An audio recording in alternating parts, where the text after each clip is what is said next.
It goes to exactly what I was sharing earlier, which is I realized that at that moment, uh, it was the same. It sort of brought me back to that same conversation I had with my friend, and I realized if I don't do this, I genuinely don't believe anyone else can solve this problem, and that's it. Like I have to do this.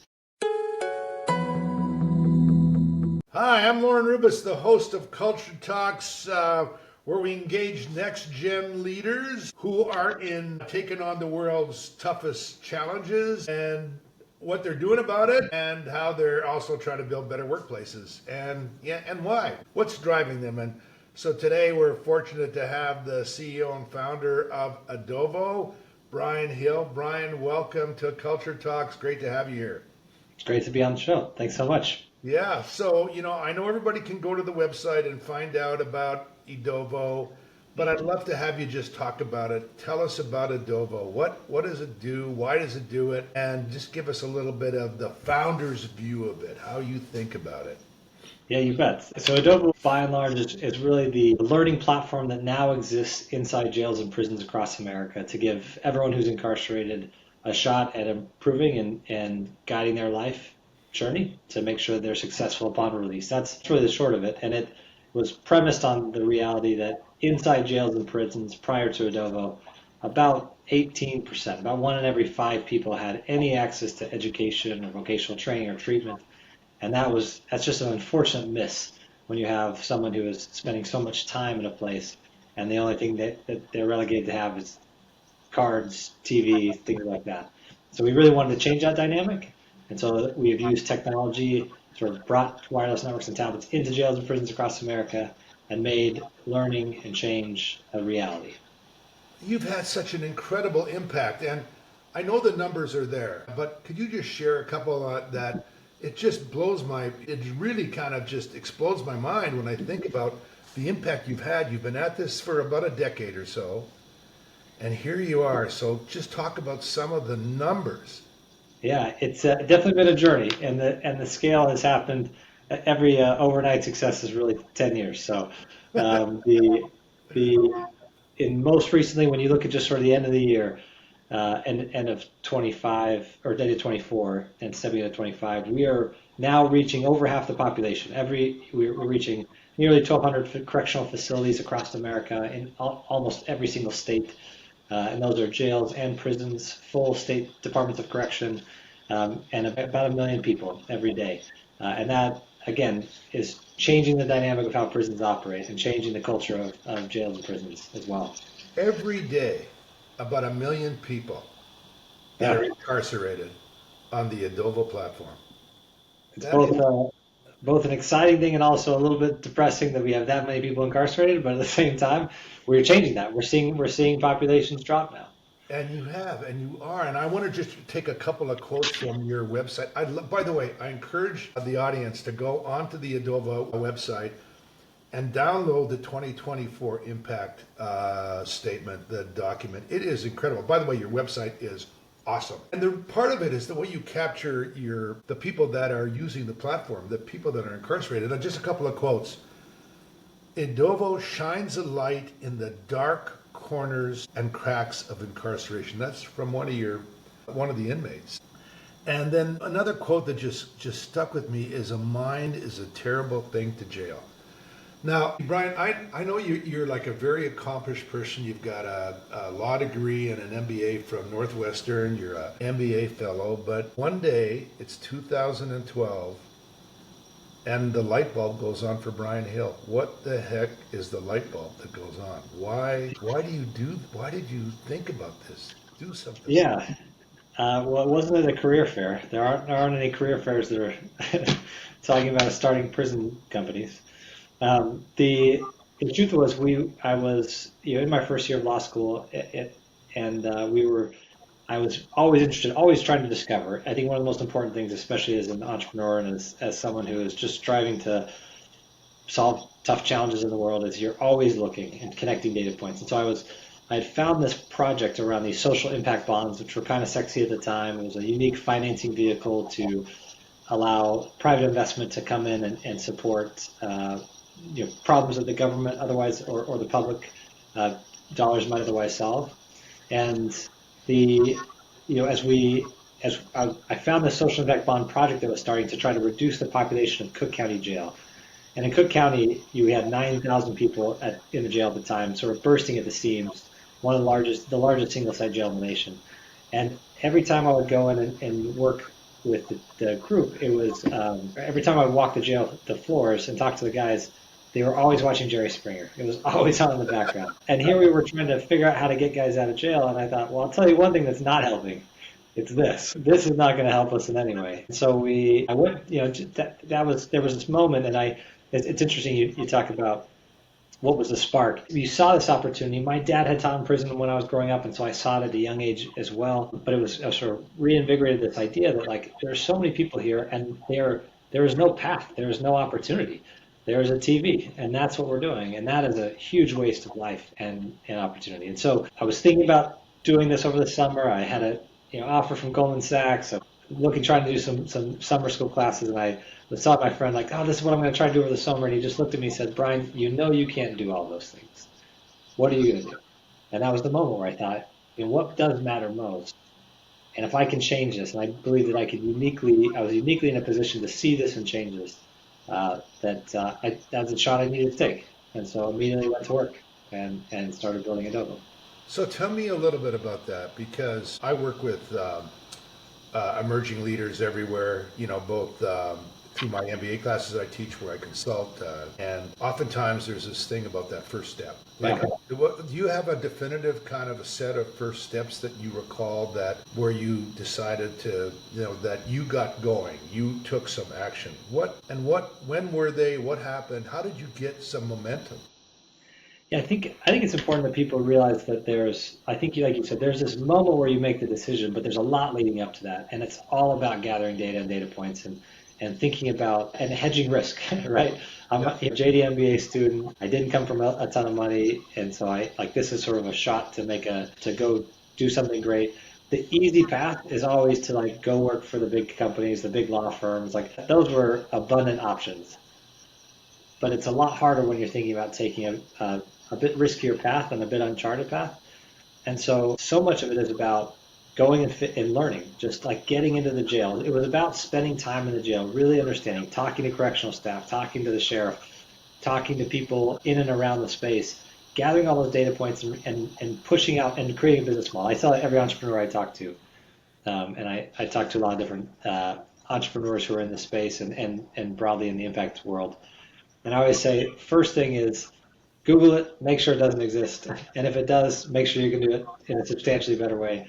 And second, build a financial model. Make sure there's something here that you're not, there's some great things you can do, but is this actually going to work fundamentally? And so we went out to solve it. So I, put all those pieces in place, and that was sort of, and then once you get to that point, like I said, then that conversation happens, and someone says, is this what you want to do? Are you going to do this? Are you willing to, do what it takes, go raise money, jump in it, like take a break from school, whatever it is. And that's the sort of that spark in that moment where you say, I'm in. And then I think the next step is go find partners, because it's a lot more fun to do this with a group.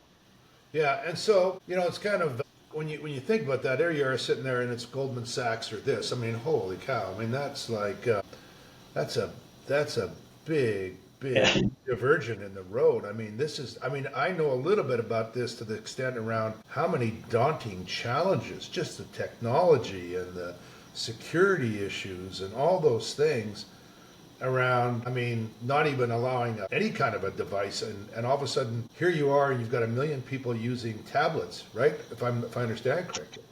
It was took 3 years to convince the industry that this was going to be okay, and for us to figure it out too, because there were definitely hiccups along the way.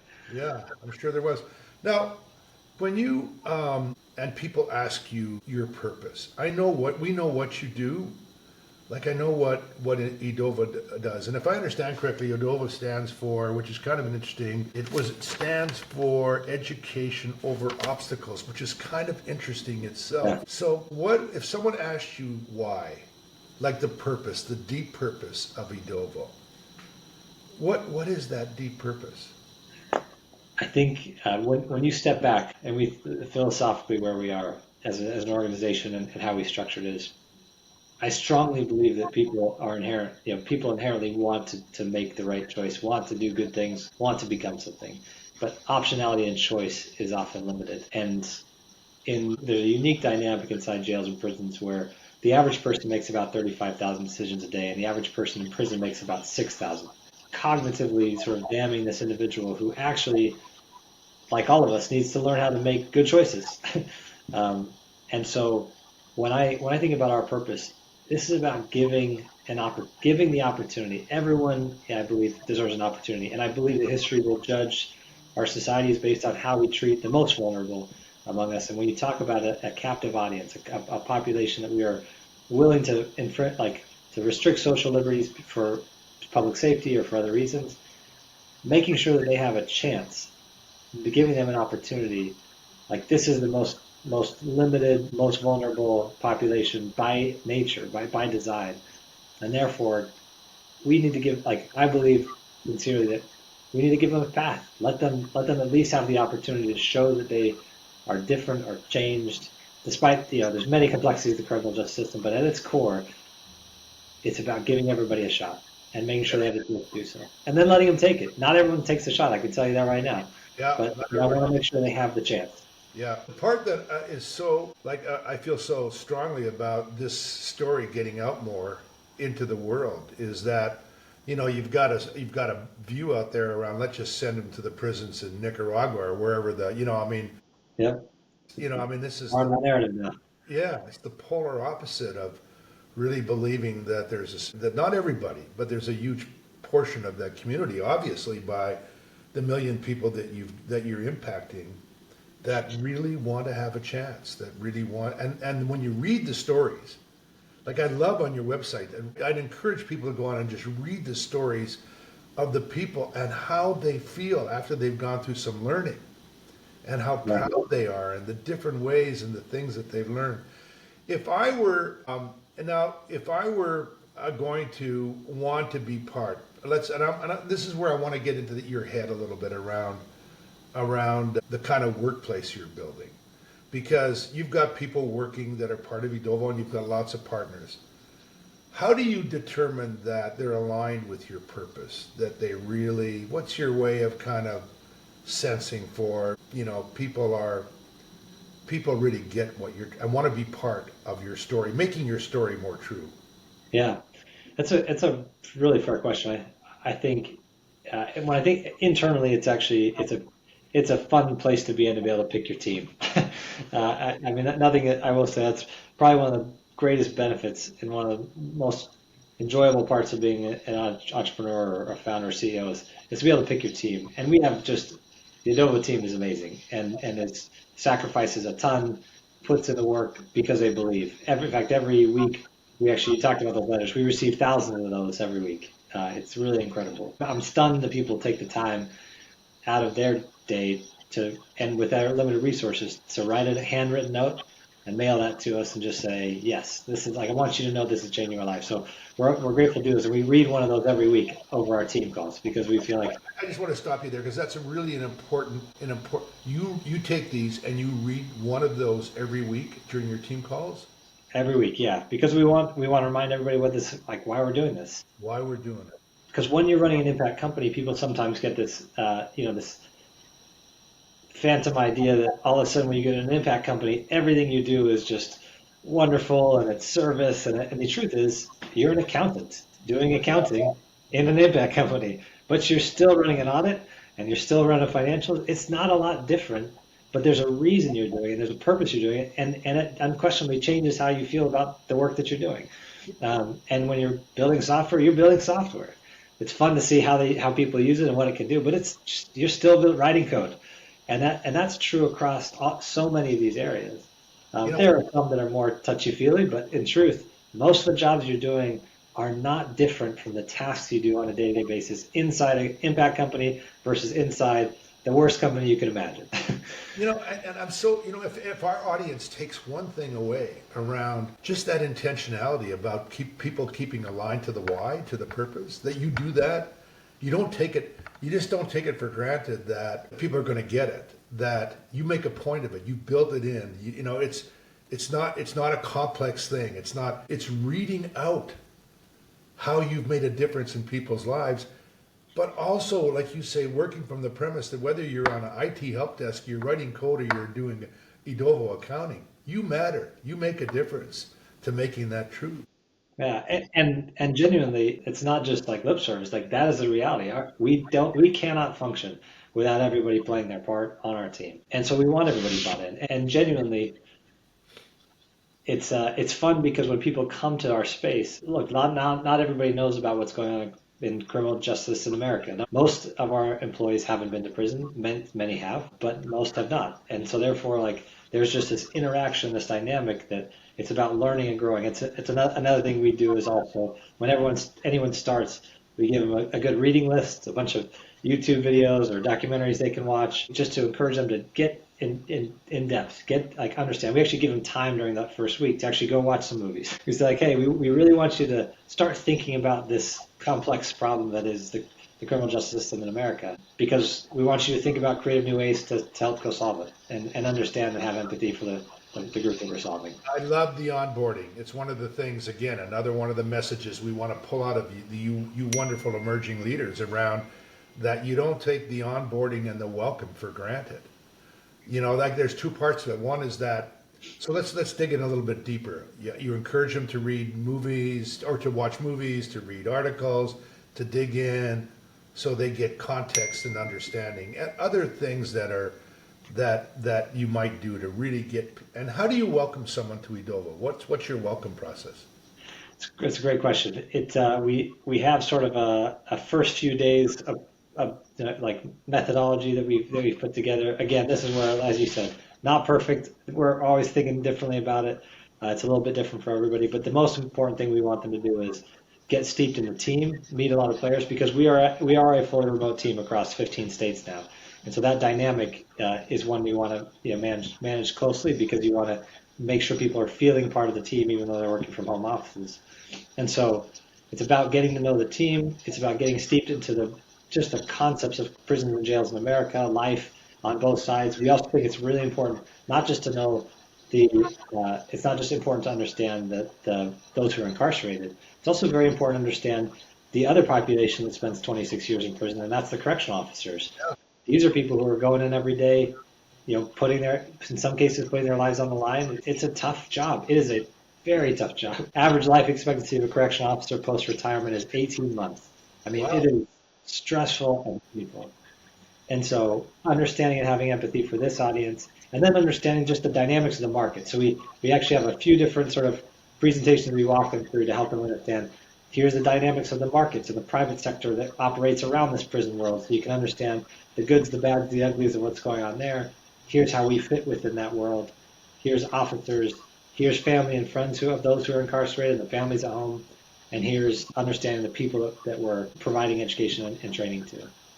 I want to take you back to a moment sometime post 2012. You've been at it, but as a day or two you go home and you're ready to throw it in. What talk about those moments? And how did you get over them? What happened? Yeah, I think this is probably not unique to our business. I think every entrepreneur has those moments for sure. But ours source, I think what makes it challenging in an impact space is that you're not just throwing it in because like this isn't just a financial equation. And so, especially when you're solving a unique problem in the world that otherwise is not being solved, it's pretty tough to have those days, because you recognize that like there's a strong inertia moving against helping those who are incarcerated. It's not I don't some people would believe this is intentional. I don't know inherently believe it's intentional, but there is an inertia to not care for and this particular population. And that's tough, because you know that if you stop, the inertia is moving the other way, and it probably never comes back. Tough days for us, no question. There were moments where, you know, we went home at 2 in the morning when we had to launch the next day, and things weren't totally working, and it was a matter of like, man, I hope this works in the morning, or or we all go home. There was there was moments unquestionably where our first iteration was actually to try to put programming on the TVs because we thought this is before we thought we didn't believe we could bring tablets and wireless networks into prisons. That was a crazy idea, just an insane idea at the time. And so we thought, well, TVs are already up there. Let's try to change the programming of the TVs. We spent months, 8 months. We raised money. We got foundation support behind it. And I'll remember and everybody, we did surveys. We did all the things that startups should do. Everybody said, yes, we want this. Yes, we want this. Oh, we can't wait for this.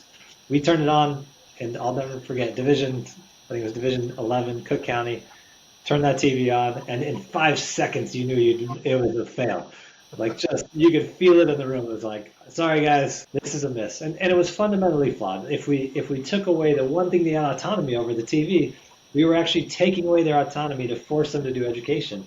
And if you gave them the optionality, then the masses still weren't willing to change the channel to the learning channel. Who wants to take that? Plus, you're trying to meet all different learning needs, and everybody's at a different level. It was definitely an epic fail in one sense. And so we just turned it off, right? Sorry. And this is 8 months in. We, like I said, raised money, we made some promises, and we walk out there, and it was an instantaneous moment where it's like, well, this is dead today, or we solve the fundamental flaws. And at that point, we said, tablets. We just have to get tablets to work. So we set up 2 appointments with 2 different sheriffs.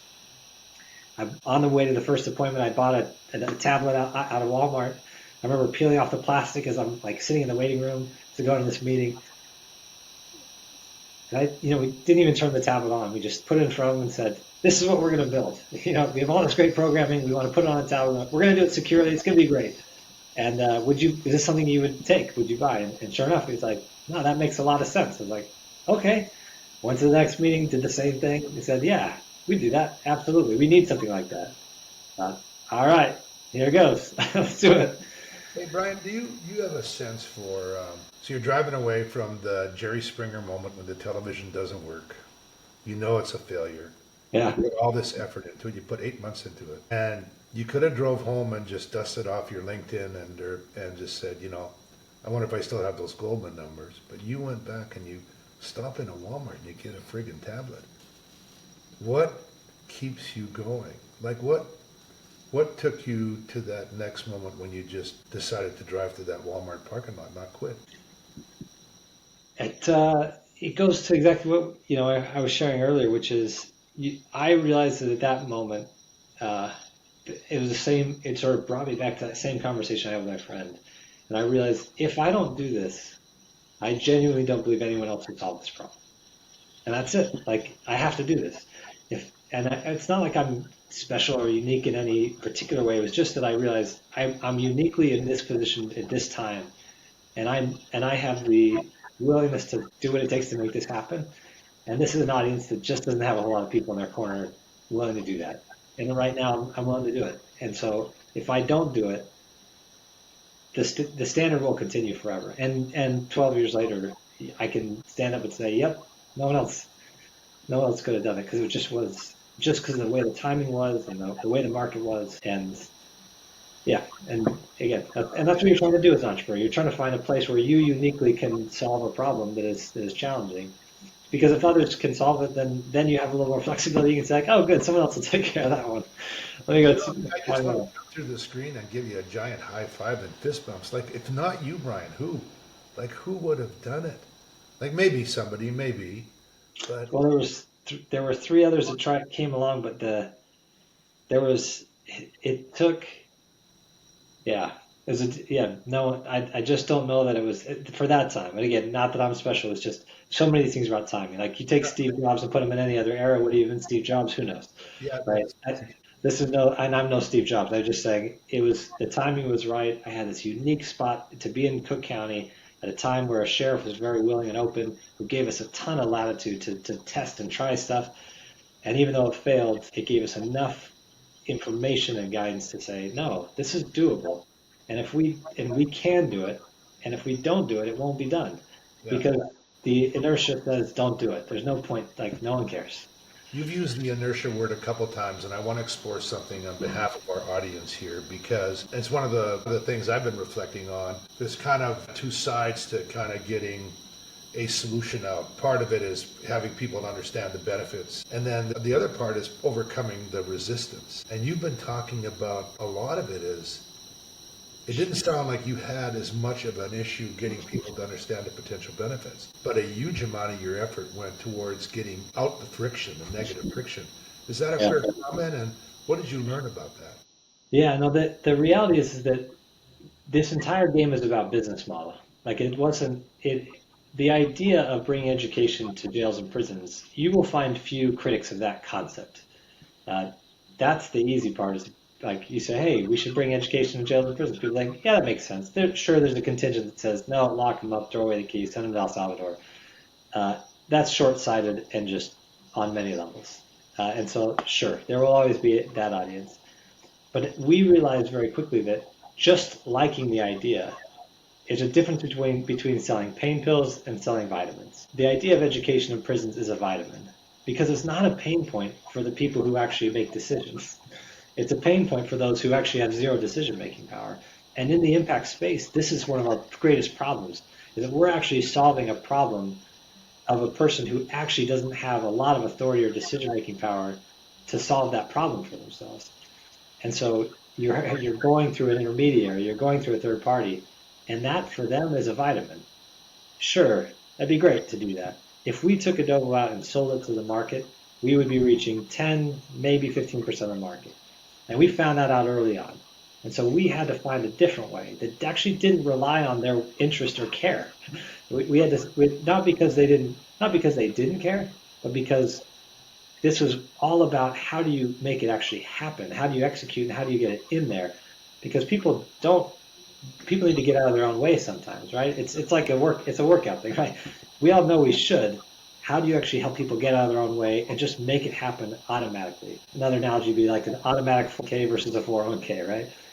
There's all these theories and strategies about how do you just make it happen so it just naturally happens. And that was the 10 year trek that we had to make, was always constantly figuring out, okay, it does work, it does make impact, but that doesn't change decision making. How do we actually just get in? Because that's the hard part. There's no incentive to put us in.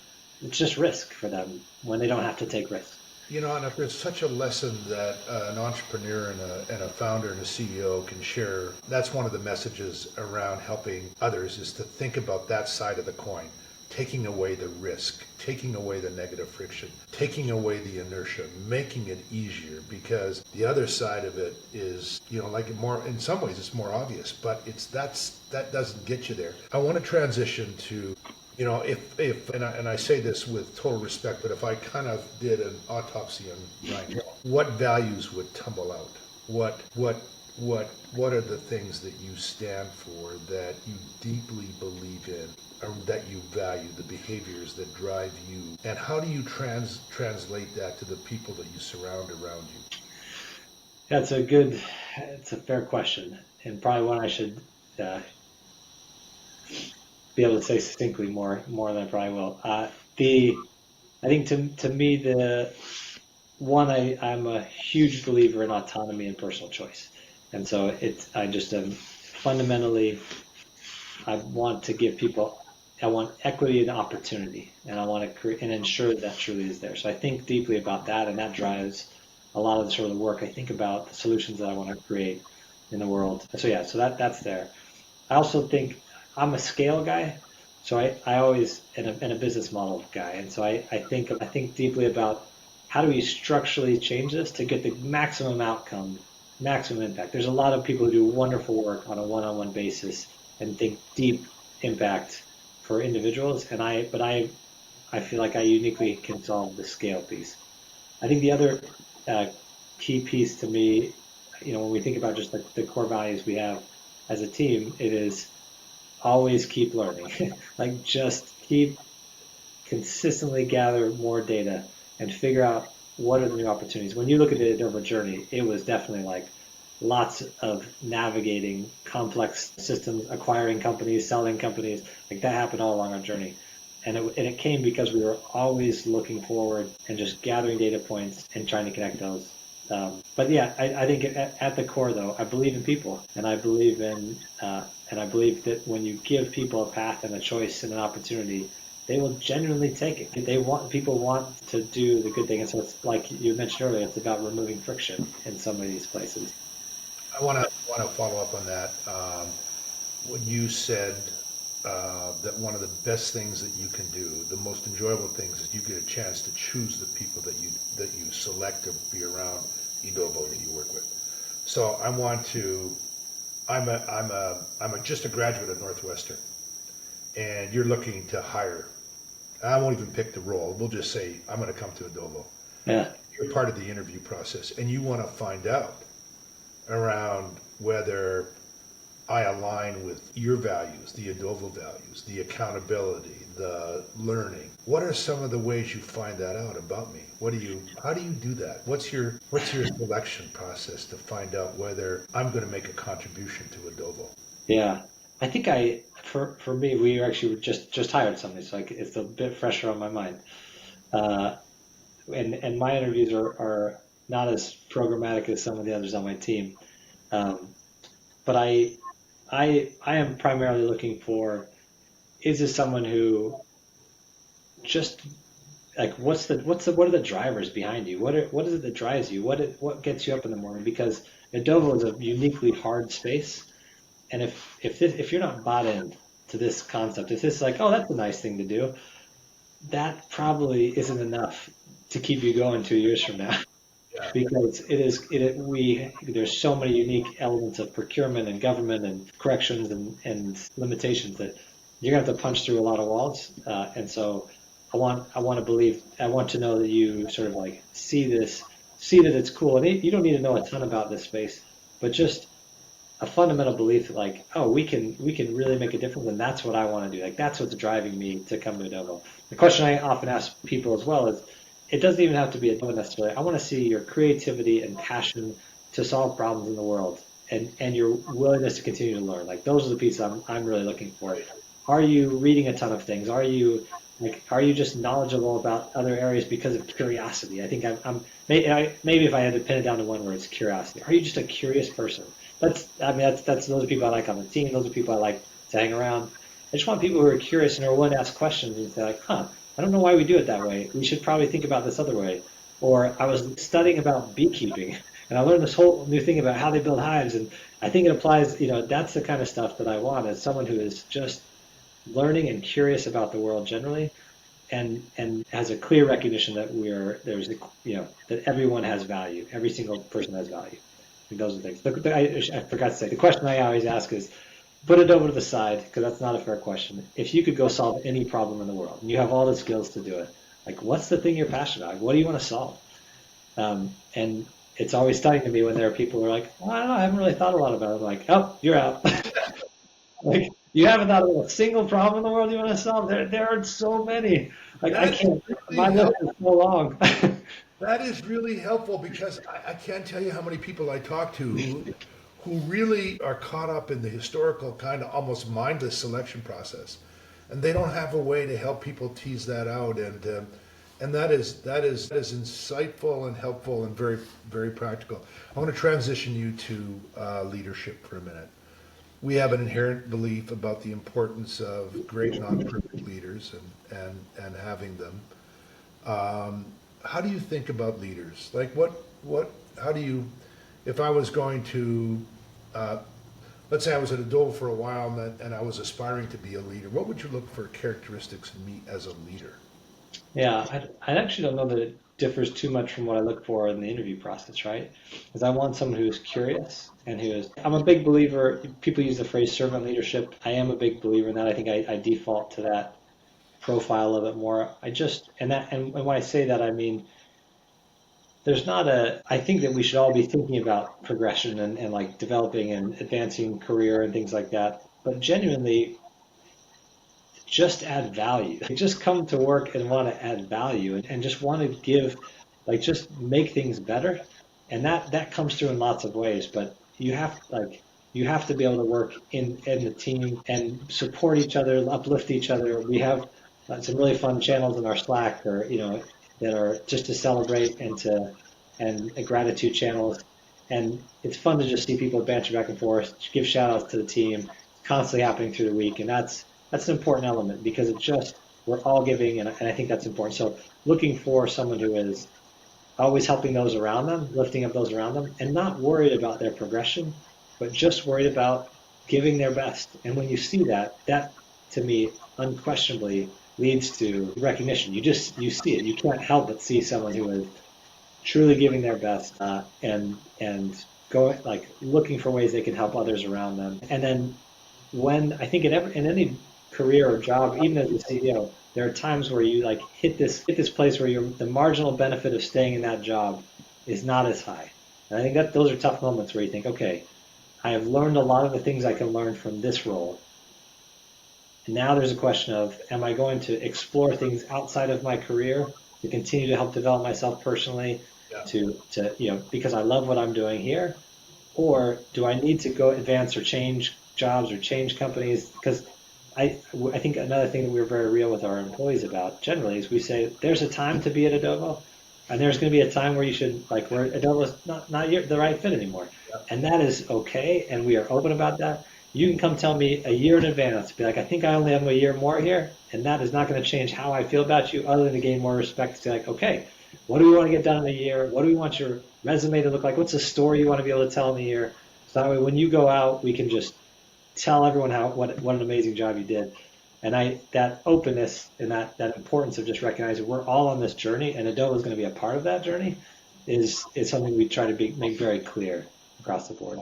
That is so, so helpful, and is something that we deeply believe in when we try and work with companies around advancing their culture around that there is going to be a last day, and how do you make that exit a wonderful experience? Ideally, there are moments when, of course, people are asked to be when something egregious happens, but those are Yeah.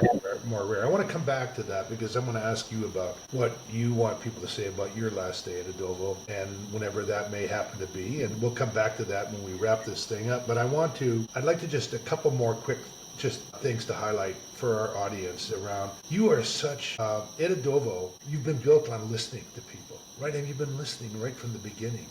And by listening, I'm talking about using all your senses around listening, and you're still reading out all those. What do you do to activate this acute listening and for to bring in the data? How are you constantly using that data to learn at Adobo? Yeah. I don't know that I fully figured that one out yet. In fact, it's one of the ones I haven't been, it's like the hardest one to teach. And I see that not everyone has the same process or just the same capacity is the wrong word, but just, we all have different talents. And it is, so I mean, the short answer is I don't know that I've actually been able to effectively teach that one yet, other than to say, we'll talk to the team often about like, here's the goals we're setting as a company. You should be setting personal goals for yourself. You should be developing and growing yourself. That's one of our core values is to grow personally. Like everybody should be thinking about their personal growth. But uh, it's in my mind, it's sort of like the data points are being stored, and it's these moments when you're in a conversation and somebody says something, and all of a sudden it's just like six data points from the past 6 years. All of a sudden it's like that. Yes, that's the connector. I got it. And it's tough because I mean I write in a handwritten notebook, which is not the most dynamic. It's just my learning style, and I write very sparse notes, just a couple comments here, just to sort of cement it in my mind. And so I'm not I don't know that I'm a great example of this one. It's how I operate, and it's been a tough one for me to figure out how to replace and how to teach others, which is because it's a sentiment of like just always be listening. Like I'll always be listening, and when you hear things, just be like, okay, that's important. I'm not sure why it's important, but I'm gonna remember that. It's patterns and connecting the dots. Yeah, yeah. It's a tough one to teach, though. I don't. It's a tough one to teach. But I think it also could just be pattern recognition is also just a game of having opportunities to see patterns, right? And so I think more than anything, I have learned that I need to put people in positions where they have the same experiences that I have, to where they get the data point, where they have the opportunity to start recognizing patterns, so their interactions aren't too sporadic, to where they can't gather enough pattern recognition, um, but also not too rigid to where they feel like everything follows the pattern, because that's also equally as dangerous when you feel everything follows the pattern. When Yeah. often it's on the edges of the patterns where excitement and innovation happen. Hey, Brian, is there, I'm going to ask you just a couple quick things around, I can't help but just have how you're thinking about AI right now, integrating into Edovo, because I Yeah. think every leader is sorting through that right now. Any quick thoughts on that, around that being a collaborative part of who you are? Yeah, I just think anyone who's not doing it and is missing a major benefit. There's so much. I think there's a lot of considerations, so I don't want to minimize that. But as a simple path, we looked at our content creation. I think was one of the first areas. We took a content creation team that was a team of many and are now efficiently running that as a team of two. It just changes the game entirely. The speed and most importantly, like accessibility on our platform, our ability to change language level, languages and learning levels and reading levels, and like there's just so much that can be done. That's unique to our platform. But broadly, I push my teams on. It's almost like in every conversation that comes up, I'm like, okay, what are you doing? Like, what are we doing to think about this? How are you involving in it? It's not like going to take your job. It's about how do you become more efficient because if we can be lean as a team and serve 2 million people who are incarcerated, like that is sustainability at its core. And it allows us to it means that we're not sucking all these resources to do the same job because all these great resources that would work for Novo can also be solving what could be happening in refugee camps across the world, what could be happening with water challenges across the world. And so like there are lots of problems to solve. Let's do them efficiently and not be afraid of that because I want to move on to solve lots of other ones. Yeah. I'm here to make sure this one's cemented. And as soon as I feel like it is, I'm on to the next because Okay. there are lots of problems in the world. I want to come back to that. Before I do, though, just in kind of as we come to a close, would there be a story of one of the people that was incarcerated, a learning story? Is there a story or two that really sticks out with you that you just sort of captures the essence of Edovo? Do you have one to share with our audience? Yeah, I mean, one of my favorites actually came in the very early days. I mean, there's lots of moments where you're walking through the halls of a prison that you've or a jail that you've been in, and someone's like, "Hey, you the tablet guy? Oh yeah, how's it going?" And they're like, "I just got custody of my kids back. Thank you." Or a text from a public defender that said, "Hey, I had a guy who was a great human being. He was on the hook for 6 years. He just got off on 6 months probation thanks to the work he did while he was during the 2 months in jail." Like those things are just fun. It's fun to hear those. But the ones that are super tangible is when the personal ones. And there's a gentleman in Arkansas in the early days that resonated really powerfully. And he came up and he just said, I've been in and out of prison my entire life, and I've never had a reason to be out. But for the first time in my life, I have a reason to be home. My granddaughter was born just a few weeks ago, and when I go home, I want nothing more than just to be able to, I just want to be able to read her bedtime stories. The problem is I don't know how to read. And so I'm going to spend every day on this tablet. I'm going to learn how to read. And, and Wow. sure enough, we watched him develop his literacy skills before he went home. Thank you for sharing that. I know that we all have a last day somewhere, and whatever that timing makes sense for you and for your company, Brian. But when you're leaving and wrapping up, what do you want people saying about you, and what do you want to say to them? That is a thing I should probably think about. I have not spent much time. I would hope, I guess I would hope that people would say of me that that we stayed true to the mission, that we did whatever it took, and that we accomplished what we set out to accomplish, and we cemented it in a way that will never go away. That people from now on in America will always have opportunities in this space, and that history can look fondly on our generation as one that solved a pretty tough problem and just made recognize the humanity of everyone, even those in tough situations. I think I also hope that they would recognize we did it in a way that yeah, that was efficient and that was smart and that we were thoughtful about how to best serve those. The mission was always first. I think that I think is most important. Um, I hope I think I would say to the team is that we're really just at the first chapter. I mean, we achieved scale, which is super fun, and it was incredibly hard. But we made that happen, and I believe we're in a position where it is fairly permanent. Um, but with that scale comes has like this is opened up like it's the first inning. We now have the opportunity to reach everyone who comes to the doors and influence the 40 to 50 million Americans that they touch on the outside.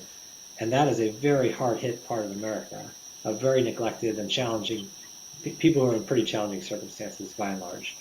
And our ability to influence so many other aspects of American life among some of the poorest and among some of the hardest hit, and just those who are struggling with trauma and other things, like our ability to influence from this unique vantage point is high. And so I hope that when I walk away, that the feeling is not one of like, okay, we finished. It's like that we just shot the firing and we shot the gun at the starting line and we're racing forward. So that's what I And hope. the multiplier effect of you, Brian, the multiplier effect is incredible. It's not just, as you say, the incarcerated not learning, it's all the part of all the people that intertwine with those people. I mean, it's just remarkable. Well, listen, thank you so much for our conversation. And I'm just fun just getting to know you more and so proud of you and what you've done and your team. And I know you are and the entire Edovo team. I encourage our audience to go to the website. You're a non-for-profit. You've transitioned to, there's a donation opportunity there. I know you probably wouldn't plug that, but I'm going to. Thank you.